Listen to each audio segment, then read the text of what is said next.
Hello students. मैं Naresh Kumar.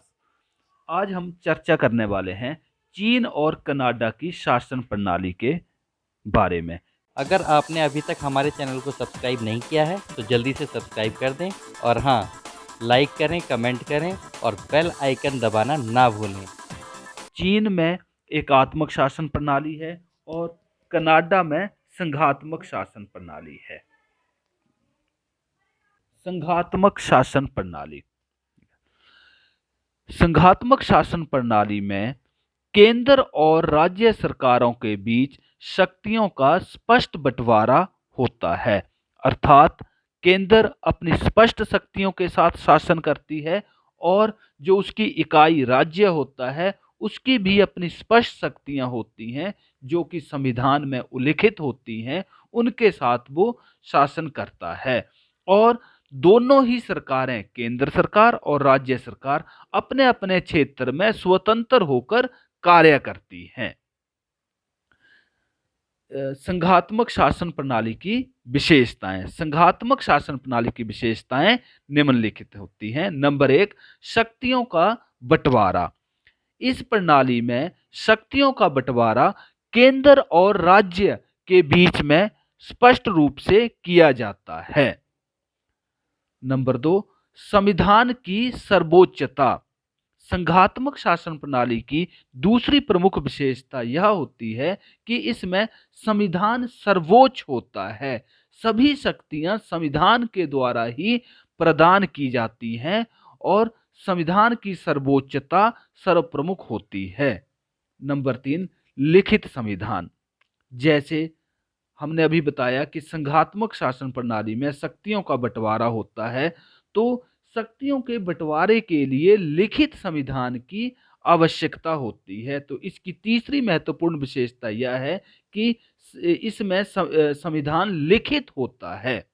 Number चार, स्वतंत्र न्यायपालिका।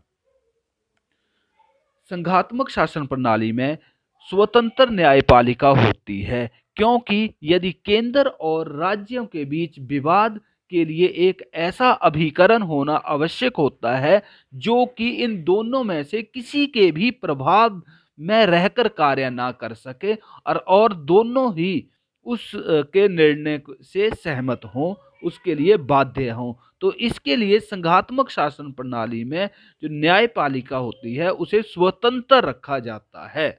नंबर पांच, कठोर संविधान। संघात्मक शासन प्रणाली की अगली प्रमुख विशेषता कठोर संविधान होता है। और नंबर छह, द्विसदनीय व्यवस्था, दो सदनीय व्यवस्था। संघात्मक शासन प्रणाली में एक केंद्र में केंद्र सरकार की व्यवस्था होती है और राज्य में राज्य सरकार की व्यवस्था होती है और केंद्र में द्विसदनीय व्यवस्था होती है। जैसे भारत में केंद्र में लोकसभा और राज्यसभा के नाम से दो सदन होते हैं, वैसे ही कनाडा में जो उच्च सदन होता है उसे सीनेट कहते हैं। वास्तव में संघात्मक शासन प्रणाली में शक्तियों का स्पष्ट बंटवारा होता है, लेकिन कुछ ऐसी शक्तियां जो उस समय उपलब्ध नहीं हो या कुछ ऐसे विषय जो तत्काल समय में नहीं होते हैं उनको अवशिष्ट शक्तियां कहा जाता है। तो उन शक्तियों को या तो केंद्र को दे दिया जाता है या राज्य सरकार को दिया जाता है। कनाडा के संदर्भ में यह शक्ति केंद्र के पास स्थित है। संघीय शासन व्यवस्था के गुण अर्थात संघात्मक शासन व्यवस्था के कौन कौन से गुण हैं? इसके निम्नलिखित गुण हैं। नंबर एक, स्थानीय आवश्यकताओं की पूर्ति। संघात्मक शासन व्यवस्था में स्थानीय आवश्यकताओं की बहुत अच्छे ढंग से पूर्ति हो जाती है क्योंकि केंद्र स्तर और राज्य स्तर पर, दोनों स्तर पर शासन अलग अलग होता है। नंबर दो, शासन में कुशलता। इसमें शासन में कुशलता आती है क्योंकि शासन केंद्रीयकृत ना होकर विकेंद्रीयकृत होता है और शासन नीचे से ऊपर की ओर कार्य करता हुआ प्रतीत होता है, तो इसलिए शासन में कुशलता आती है। नंबर तीन, अधिकतम लोगों की भागीदारी।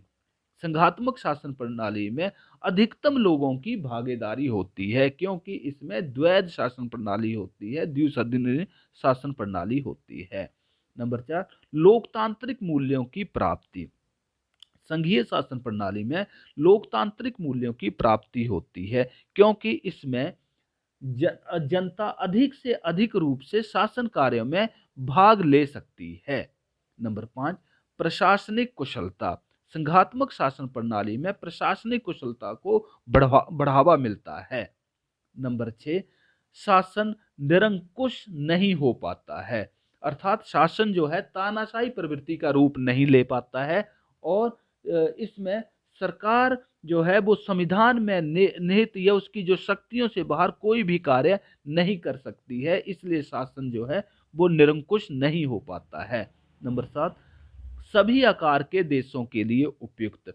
संघीय शासन व्यवस्था सभी प्रकार के देशों, चाहे वो क्षेत्रफल में छोटे हों या बड़े हों, उन सभी के लिए उपयुक्त होता है। संघात्मक शासन प्रणाली के दोष, इस व्यवस्था के दोष भी हैं जो कि निम्नलिखित हैं। नंबर 1, कमजोर शासन व्यवस्था। यह शासन प्रणाली कमजोर शासन प्रणाली होती है, क्योंकि इसमें जोड़ तोड़ से ही शासन व्यवस्था, शासन चलाने की कोशिश की जाती है। नंबर 2, केंद्र और राज्य में संघर्ष। इस शासन प्रणाली में हमेशा केंद्र और राज्यों में संघर्ष की स्थिति उत्पन्न रहती है। केंद्र राज्यों के ऊपर दबाव बनाने की कोशिश करता है और राज्य केंद्र के ऊपर दबाव बनाने की कोशिश करते हैं, जिससे कि संघर्ष की स्थिति पैदा हो जाती है। नंबर 3, आपातकाल में अनुपयुक्त। यह शासन व्यवस्था आपातकाल में या किसी इमरजेंसी केस में अनुपयुक्त होती है, क्योंकि आपातकाल में निर्णय एकदम तत्काल लेने पड़ते हैं और इसमें निर्णय लेने में देरी होती है, जो कि इस व्यवस्था की बहुत बड़ी कमी है। नंबर नेक्स्ट, खर्चीली व्यवस्था। यह शासन व्यवस्था बहुत ही खर्चीली है, क्योंकि इसमें वोटिंग के लिए और मत व्यवस्था के कारण बहुत सा धन व्यय होता है और दो दो बार मतदान की व्यवस्था करनी पड़ती है। केंद्र के लिए अलग, राज्यों के लिए अलग करनी पड़ती है। नंबर नेक्स्ट, एकता में कमी। यह व्यवस्था जो है एकता में व्यवधान लाती है या राष्ट्रीय एकता को स्थापित करने के लिए ज्यादा उपयुक्त नहीं है, क्योंकि केंद्र में अलग शासन प्रणाली हो सकती है और राज्य में अलग शासन प्रणाली हो सकती है, जो कि एकता के लिए उपयुक्त नहीं होती है। नंबर नेक्स्ट, क्षेत्रीय आकांक्षाओं का प्रभावी होना। इस प्रणाली के कारण क्षेत्रीय आकांक्षाएं अपना सर उठाने लगती हैं और कभी कभी वो अलग क्षेत्र, अलग प्रदेश की ही मांग करने लगती है। भारत में इसका उदाहरण पंजाब सिखों के द्वारा खालिस्तान की मांग करना, बोडोलैंड की मांग करना, ये क्षेत्रीय आकांक्षाओं का जब ज्यादा प्रभावी हो जाता है तो वो अलग देश की मांग करने शुरू कर देती हैं, जो कि संघात्मक शासन प्रणाली की एक महत्वपूर्ण दोष है। एकात्मक शासन प्रणाली। एकात्मक शासन प्रणाली चीन में है। एकात्मक शासन प्रणाली का अर्थ है, इस शासन प्रणाली में राज्य की संपूर्ण शक्ति एक ही सरकार में निहित होती है, अर्थात सेंटर ही, केंद्र ही सारे देश की शासन व्यवस्था को संभालता है और यह सरकार केंद्र सरकार कहलाती है। एकात्मक शासन प्रणाली की विशेषताएं, इसकी विशेषताएं निम्नलिखित हैं। नंबर 1, केंद्रीयकृत शासन व्यवस्था। इस शासन प्रणाली में केंद्रीयकृत शासन व्यवस्था होती है, अर्थात शासन ऊपर से नीचे की ओर चलाया जाता है और सारे निर्णय केंद्र में ही बैठकर लिए जाते हैं। नंबर 2, एकहरी नागरिकता। एकात्मक शासन प्रणाली में एकहरी नागरिकता होती है, अर्थात सिर्फ एक ही नागरिकता, उस देश की ही नागरिकता होती है, राज्यों की अपनी कोई नागरिकता नहीं होती है। नंबर 3, स्थानीय शासन केंद्रीय सरकार द्वारा संचालित। स्थानीय शासन महत्वहीन होता है एकात्मक शासन में और उसका संचालन केंद्रीय सरकार ही करती है, वह अपनी मर्जी से ही वहां पर अपनी नीतियां संचालित करती है। नंबर 4, संविधान का स्वरूप। एकात्मक शासन प्रणाली में संविधान लिखित भी हो सकता है और अलिखित भी हो सकता है। ब्रिटेन का जो संविधान है वो अलिखित संविधान है, जबकि चीन का संविधान लिखित है। नंबर नेक्स्ट, एकात्मक शासन प्रणाली के गुण गुण अर्थात एकात्मक शासन प्रणाली की क्या क्या अच्छाइयां हैं, इसके निम्नलिखित गुण हैं। नंबर 1, केंद्र व राज्य के मध्य संघर्ष नहीं। एकात्मक शासन प्रणाली में केंद्र और राज्य के बीच संघर्ष नहीं होता है, क्योंकि दोनों में एक ही व्यवस्था होती है और केंद्र के द्वारा ही संचालित होती है। नंबर 2, राष्ट्रीय एकता में वृद्धि। एकात्मक शासन प्रणाली में राष्ट्रीय एकता में वृद्धि होती है, क्योंकि अलग अलग प्रकार की शासन व्यवस्था नहीं होने के कारण वहां की नीतियों में एक रूपता होती है। नंबर 3, शासन में एक रूपता। एकात्मक शासन प्रणाली में शासन में एक रूपता अपनाई जाती है। सारे देश में एक ही शासन व्यवस्था होती है, जिससे कि सारे देश में एक रूपता पाई जाती है। नंबर 4, कम खर्चीली व्यवस्था। एकात्मक शासन व्यवस्था संघात्मक शासन व्यवस्था के मुकाबले में कम खर्चीली होती है। नंबर 5, छोटे देशों के लिए उपयुक्त। एकात्मक शासन व्यवस्था छोटे देशों के लिए बहुत ही उपयोगी होती है। नंबर 6, कार्यों में शीघ्रता। एकात्मक शासन प्रणाली में निर्णय एकदम से लिए जा सकते हैं, इसलिए इसमें कार्यों में शीघ्रता आती है। एकात्मक शासन प्रणाली के दोष। एकात्मक शासन प्रणाली के कुछ दोष भी हैं जो कि निम्नलिखित हैं। नंबर 1, स्थानीय समस्याओं के हल के लिए उपयुक्त नहीं। एकात्मक शासन प्रणाली स्थानीय समस्याओं के हल के लिए उपयुक्त नहीं होती है, क्योंकि यहाँ पर स्थानीय प्रशासन को भी केंद्र ही देखता है और वह स्थानीय समस्याओं से अनभिज्ञ होता है। नंबर 2, निरंकुशता की संभावना। एकात्मक शासन प्रणाली में शासन के तानाशाह होने की बहुत संभावना होती है। नंबर 3, केंद्र सरकार पर अत्यधिक कार्यभार। एकात्मक शासन प्रणाली में क्योंकि राज्य सरकारें तो होती नहीं है, तो सारा का सारा प्रशासन केंद्र सरकार को ही देखना पड़ता है और केंद्र सरकार के ऊपर अत्यधिक कार्यभार हो जाता है। नंबर 4, लोकतंत्र के सिद्धांत के अनुरूप नहीं।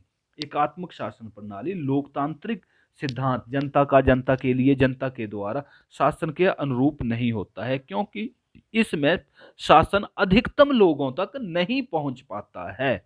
नंबर 5, बड़े देशों के लिए अनुपयुक्त। एकात्मक शासन प्रणाली छोटे देशों के लिए तो कुछ हद तक उपयुक्त हो सकती है, लेकिन ये बड़े देशों के लिए बिल्कुल ही अनुपयुक्त होती है, उनके लिए कुछ जरा भी उपयोगी नहीं होती है।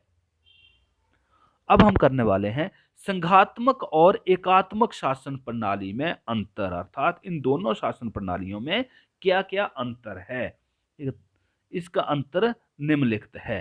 ठीक, संघात्मक शासन प्रणाली, यह शासन प्रणाली जो है, यह शासन व्यवस्था जो है कनाडा में पाई जाती है, और एकात्मक शासन प्रणाली, यह शासन प्रणाली चीन में पाई जाती है, चीन में है। नंबर 2, शक्तियों का बंटवारा। संघात्मक शासन प्रणाली में शक्तियों का बंटवारा केंद्र और राज्य के बीच स्पष्ट रूप से किया जाता है, जबकि एकात्मक में शक्तियों का बंटवारा नहीं होता है।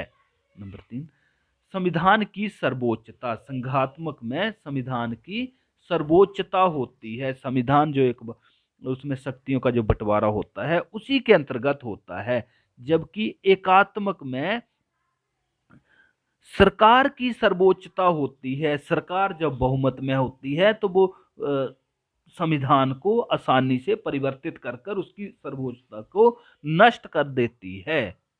नंबर 4, लिखित संविधान। संघात्मक में संविधान लिखित होता है और एकात्मक में यह संविधान लिखित भी हो सकता है और अलिखित भी हो सकता है। नंबर 5, न्यायपालिका। तो संघात्मक में न्यायपालिका स्वतंत्र होती है और एकात्मक में न्यायपालिका कम स्वतंत्र होती है या संघात्मक की अपेक्षा कम स्वतंत्र होती है। नंबर 6, कठोर संविधान। संघात्मक शासन व्यवस्था में संविधान कठोर होता है, अर्थात उसमें परिवर्तन करना ज्यादा मतलब आसान नहीं होता है, बहुत ही मुश्किल होता है। जबकि एकात्मक में संविधान बहुत ही लचीला होता है, उसे आसानी से परिवर्तित किया जा सकता है। केंद्र और राज्यों के बीच संघर्ष की संभावना। संघात्मक शासन प्रणाली में केंद्र और राज्यों के बीच संघर्ष की संभावना हमेशा उत्पन्न रहती है, जबकि एकात्मक शासन प्रणाली में संघर्ष की संभावना नहीं होती है, क्योंकि वहां पर केंद्र और राज्य दोनों एक ही सरकार होती है। नंबर 8, खर्चीली। संघात्मक शासन प्रणाली बहुत ही खर्चीली होती है, क्योंकि वहां पर दो दो केंद्र और राज्य स्तर पर चुनाव करवाने पड़ते हैं, जबकि एकात्मक शासन प्रणाली कम खर्चीली होती है।